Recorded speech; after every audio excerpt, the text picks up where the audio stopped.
Y bien, hay una discusión acerca de si Ollanta Humala ha abandonado realmente el eje chavista para pasarse, entre comillas, de alguna manera al eje lulista o al eje de Brasil. Sin entrar a esa discusión, asumiendo que sea cierto que efectivamente pues ahora está más bien bajo la influencia brasilera, de hecho tiene asesores brasileños en su campaña, hay quienes dicen que la financiación vendría, algunos dicen de Venezuela, pero otros dicen que no, que vendría de Brasil, por lo menos parte de ella. En fin, no hay ninguna prueba de nada de esto. Sin embargo, en el caso de que efectivamente haya pasado a la esfera de influencia brasilera y al modelo, a la admiración al modelo brasilero de Lula, pues hemos invitado a Roberto Usada para que nos explique cómo está la economía brasilera, es o no es un modelo, en fin, qué problemas tiene, qué virtudes tiene. Roberto, ¿qué tal? ¿Cómo está, Jaime? Buenas noches. Buenas noches. Entonces esa sería la pregunta. ¿Qué podemos decir, qué se advierte en la economía brasilera? Bueno, toda esta fascinación con Brasil creo que proviene de un problema de autoestima de los peruanos, porque ciertamente la política económica peruana es admirada en Brasil. Lo que sucede es que Brasil es un gran país que ha logrado sacudirse de esquemas anacrónicos con el plan que puso como ministro de Economía, el plan real, el ministro Fernando Henrique Cardoso, y que fue seguido por Lula, y que reordenó la parte macroeconómica brasilera. Sin embargo, Brasil es un país que ha perdido oportunidades enormes de crecimiento, es un país que está creciendo a tasas importantes, en base fundamentalmente a una inversión dirigida por el Estado, ¿no? Que tiene un brazo que se llama el BNDES, el Banco Nacional de Desenvolvimiento, que debe ser el banco más grande de América, ¿no? Solo el año pasado ha prestado 100.000 millones de dólares, y las presta de una manera no tan santa, en el sentido de que las grandes empresas, los grupos de influencia, reciben créditos a tasas que en Brasil son muy subsidiadas. Por ejemplo, las tasas de interés vigentes en el Brasil para cualquier empresa son del orden del 40%, ellos reciben créditos a 6%. ¿Cómo se reciben y qué grandes empresas las reciben? Es una cuestión que está muy en discusión en Brasil. O sea que habría una especie de mercantilismo, digamos, una cosa de esa enorme, enorme, y corrupción también, ¿no? Entonces, el modelo, claro, es atractivo para alguien que piensa que el desarrollo se genera desde el Estado. Sin embargo, miremos Brasil, ¿qué cosa es? Es ahora la 7ª economía mundial, 200 millones de habitantes, la economía con más desigualdad en América Latina, excepto quizás Haití, ¿no? El 10% más pobre de Brasil recibe solamente el 1% del ingreso, y el 10% más rico recibe el 44%. ¿No? Eso es muchísimo peor. Entonces, que el Perú. Eso se puede expresar en coeficientes como el Gini, que mide estas relaciones. El Gini brasilero está en 57%, el peruano está en 44%, en la última medida ha estado en 44, 45%, ¿no? Entonces, después se mantiene mucho el clientelismo político a base de transferencias masivas, ¿no? El Perú ha empezado con un sistema relativamente eficiente, y me parece más justo que el brasilero, que es el sistema de juntos, ¿no? Que son transferencias condicionadas. El sistema de Bolsa Familia brasilero también ha sido... también es un sistema de transferencias condicionadas. Sí, y es un sistema muy exitoso, considerado muy exitoso. Pero el tema es de cobertura. Resulta que no se puede mantener un país donde la 1/4 parte de la población recibe el subsidio. Es decir, hoy día hay 50 millones de brasileros que están recibiendo este subsidio y no hay una especie de esquema de salida. Si bien es cierto que hay gente muy capaz, pues en Entonces, Brasil. ¿no hay déficit fiscal? Por supuesto que hay déficit fiscal, ¿no? Entonces, ¿De cuánto más o menos? No sé. No tengo la cifra ahora en el momento, pero el tema es, tenemos un tema de inflación grave. Brasil ha pasado a tener una inflación de 6,5%, la tasa de referencia, que en el Perú es cerca de 4%, ahí es 12%, ¿no? Entonces, naturalmente, imagínate... Y se espera este año un crecimiento de más o menos 4%, creo, ¿no? En el Perú se esperaba 7, 7.5, ahora no sé, después de las elecciones creo que va a bajar. Ahora, el Brasil, como muchos países de América Latina, ha soportado muy bien la crisis económica.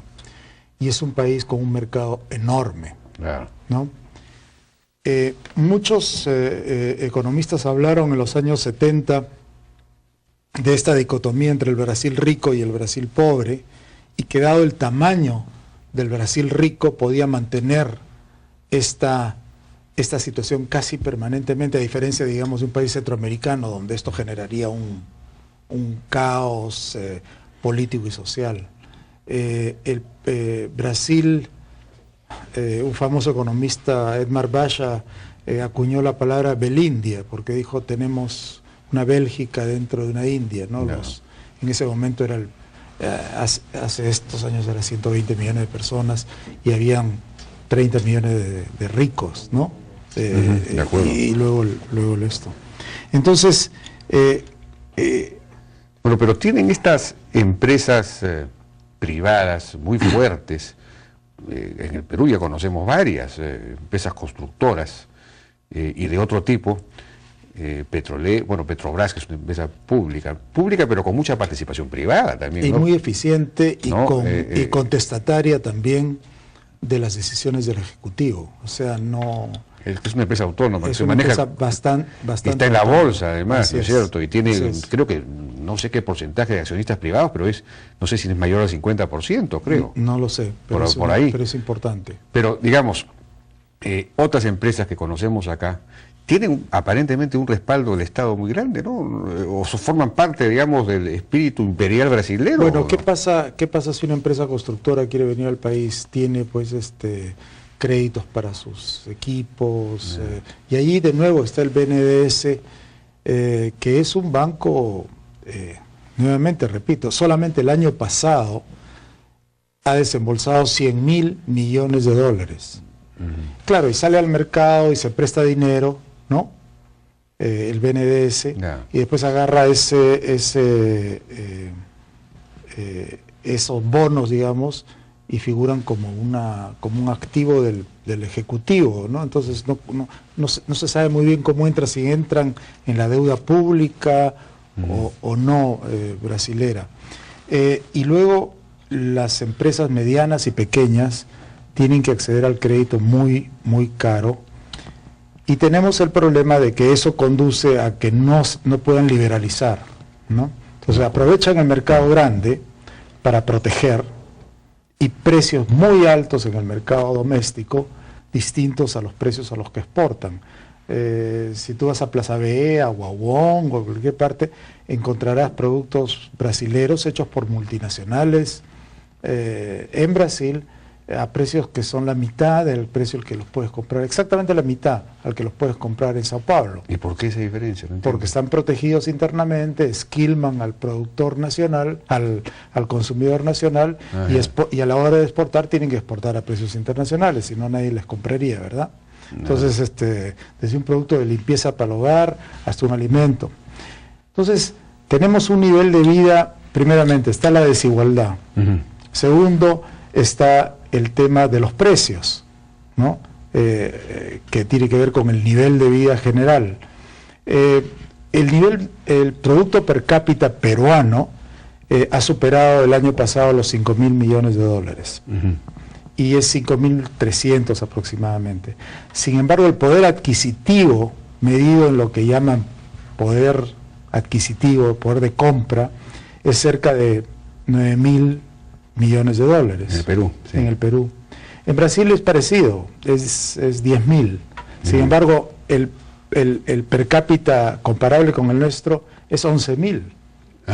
¿No? Sí, claro. Entonces eso nos está diciendo una cosa muy clara, que los precios están fuera de orden, y eso tiene que ver con la economía protegida, No. el esquema estatal de dirigir los recursos, los impuestos altos, un gobierno relativamente ineficiente, pero por otra parte un país con un orgullo muy, muy grande, con una población muy que cree que el Brasil es el centro del mundo, un Ministerio de Relaciones Exteriores, el Itamaraty, con claras intenciones de convertirse, y con todo derecho, en una potencia mundial. Aspiran a un asiento permanente y no temporal como el de ahora en el Consejo de Seguridad de las Naciones Unidas, etcétera, etcétera. Esta iniciativa del presidente García de formar un acuerdo entre los países del Pacífico latinoamericano, y principalmente incluyendo Chile, Perú y Colombia, es algo que México. Y México es un país, es un tema que se ve con mucho recelo en Brasil, sobre todo porque está México, ¿no? Y ciertamente Brasil quisiera, digamos, asentar su hegemonía en América del Sur. El hecho de que hayan países emergentes importantes como Chile, Perú y Colombia es un tema que ellos miran con recelo. Pero dicho todo esto, yo creo que hay algo muy importante que quisiera resaltar. Brasil le ha ido muy bien en estos años comparado con lo que le iba antes, pero gran parte de eso tiene que ver con su tamaño. No. Se puede cerrar una economía grande, se puede cerrar Rusia, se puede cerrar China, pero no se puede cerrar el Perú, ¿no? Claro. Entonces, las mismas políticas aplicadas en el Perú resultarían desastrosas, y es por eso que empecé esta larga respuesta, con perdón tuyo, diciendo que nos falta un poco de autoestima aquí en el Perú. Roberto Usada, muchísimas gracias por esta explicación acerca del modelo, si puede llamarse así, brasilero, para precisamente tomarlo en cuenta y no seguirlo. Vamos a una pausa y regresamos ahora con el almirante Jorge Montoya para conversar acerca de últimas decisiones del Ejecutivo en relación a la Caja Militar Policial, Caja de Pensiones Militar Policial y, bueno, un aumento que se ha dado recientemente. Adelante.